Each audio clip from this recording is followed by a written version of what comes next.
கடலூர் மாநகராட்சி கூட்டத்தில் திமுக, பாஜக கவுன்சிலர்கள் ஒருமையில் பேசிக் கொண்டதால் பரபரப்பு ஏற்பட்டது. கடலூர் மாநகராட்சி அலுவலகத்தில் மாமன்ற கூட்டமானது மேயர் சுந்தரி ராஜா, மாநகராட்சி ஆணையர் அனு ஆகியோர் முன்னிலையில் தொடங்கியது.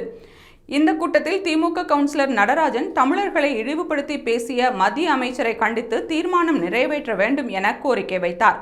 மத்திய அமைச்சருக்கு மாநகராட்சி கூட்டத்தில் ஏன் கண்டனம் தெரிவிக்க வேண்டும் என பாமக கவுன்சிலர் சரவணன் எதிர்ப்பு தெரிவித்தார். இதனால் திமுக மற்றும் பாமக கவுன்சிலர்களுக்கு இடையே வாக்குவாதம் நடந்தது. பின்னர் தனது வார்டு மாநகராட்சி சார்பில் எந்த பணிகளும் நடக்கவில்லை என்று மேயரிடம் பாஜக கவுன்சிலர் தனது வார்டுக்கு மாநகராட்சி சார்பில் எந்த பணிகளும் நடக்கவில்லை என்று மேயரிடம் பாஜக கவுன்சிலர் சக்திவேல் குற்றம் சாட்டினார்.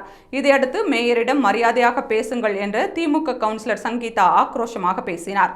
தான் மாநகராட்சி மேயரிடம் கேள்வி கேட்டால் உங்களுக்கு ஏன் கோபம் வருகிறது என்று பாஜக கவுன்சிலர் சரவணன் பதிலுக்கு கேள்வி கேட்டதால் இருவருக்கும் இடையே கடும் வாக்குவாதம் ஏற்பட்டது. அப்போது நீயா நானா என்று இருவரும் ஒருமையில் பேசிக் கொண்டனர். ஒரு கட்டத்தில் மேயர் வாக்குவாதத்தை நிறுத்த கோரியும் இருவரும் நிறுத்தவில்லை. சிறிது நேரத்தில் தனது பேச்சுக்கு மதிப்பு இல்லை என்று கூறிய சக்திவேல் மாமன்ற கூட்டத்தை விட்டு வெளியேறினார். இதனால் மாமன்ற கூட்டத்தில் சிறிது நேரம் சலசலப்பு ஏற்பட்டது.